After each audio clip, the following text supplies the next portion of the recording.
નમસ્કાર, સ્વસ્થ જીવન મંત્ર યુટ્યુબ ચેનલમાં તમારું સ્વાગત કરું છું। મિત્રો, શરદી ઉધરસ અને કફનો એક દેશી અને ઘરગથ્થુ ઉપચાર છે, જેમાં આ રીતે ફુદીનાના પાન લેવાના છે। 6 થી 7 ફુદીનાના પાન લેવાના છે। ત્યારબાદ 1 ગ્લાસ પાણી લઈ અને કોઈપણ વાસણમાં પાણી લઈ એની અંદર આ ફુદીનાના પાન ઉમેરી દેવાના છે। ફુદીનાના પાન નાખ્યા બાદ 3 થી 4 તુલસીના પાન લેવાના છે। એને પણ ફુદીનાના પાન સાથે જ પાણીમાં નાખી દેવાના છે। મિત્રો, એવો ઉપચાર છે જે શરદી હોય, નાકમાંથી પાણી પડતું હોય, કફ હોય, સૂકી ઉધરસ હોય કે કફવાળી આવી કફને લગતી બીમારીમાં ખૂબ જ સારું પરિણામ આપે છે। આ રીતે ફુદીના અને તુલસીના પાન છે એ 1 ગ્લાસ પાણીમાં નાખ્યા બાદ આ છે સૂંઠનો પાવડર।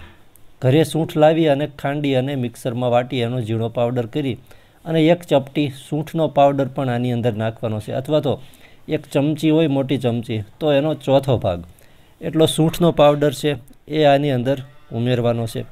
3 વસ્તુ આપણે 1 ગ્લાસ પાણીમાં ઉમેરી ત્યારબાદ હવે આ જે પાણી છે એને ગરમ કરવા માટે મૂકવાનું છે। ચૂલો હોય તો ચૂલા પર અથવા ગેસ ઉપર આ રીતે ગરમ કરવા મૂકી અને આને ઉકાળવાનું છે। જ્યાં સુધી પાણી ઉકળવા લાગે, ઉભરા આવવા લાગે, જેને આપણે કહીએ ને કે ઉફાળા મારવા લાગે, ત્યાં સુધી 5 થી 7 મિનિટ રહેવા દેશો એટલે આ રીતે ઉકળવા લાગશે।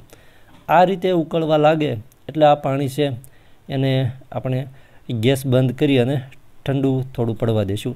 ત્યારબાદ આ પાણીને કોઈપણ બીજા વાસણમાં ગાળી લેશું એટલે પાન છે એ તુલસીના પાન અને ફુદીનાના પાન ગળાઈ જાય।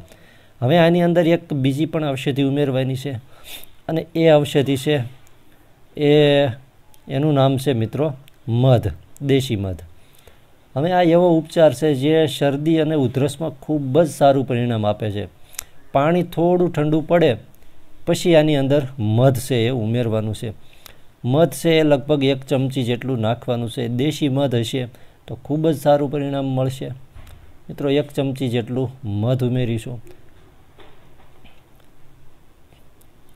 આ રીતે 1 ચમચી મધ નાખ્યા બાદ આ પાણી છે એની અંદર મિત્રો હજી એક વસ્તુ પણ ઉમેરી શકો છો, પરંતુ એ ઓપ્શનલ છે। જો તમારી પાસે હોય તો ઉમેરાય, અન્યથા એમ જ ચાલશે। અને એ છે લીંબુનો રસ પણ આમાં ઉમેરી શકાય છે, પણ અહીં આપણે લીંબુનો રસ ઉમેરવાનો નથી। માત્ર ને માત્ર મધ ઉમેરી અને આ જે એક પ્રકારનો દેશી ઉકાળો થઈ ગયો જે ઉધરસ માટે, શરદી માટે, કફ અને સૂકી બંને પ્રકારની ઉધરસમાં ખૂબ જ સારું પરિણામ આપે છે। અને દિવસમાં 2 વખત પણ લઈ શકાય છે, સવાર સાંજ જમ્યા પછી, અથવા 1 વખત પણ લઈ શકાય છે, જે શરદી ઉધરસ અને કફમાં ખૂબ જ સારું પરિણામ આપે છે। ધન્યવાદ।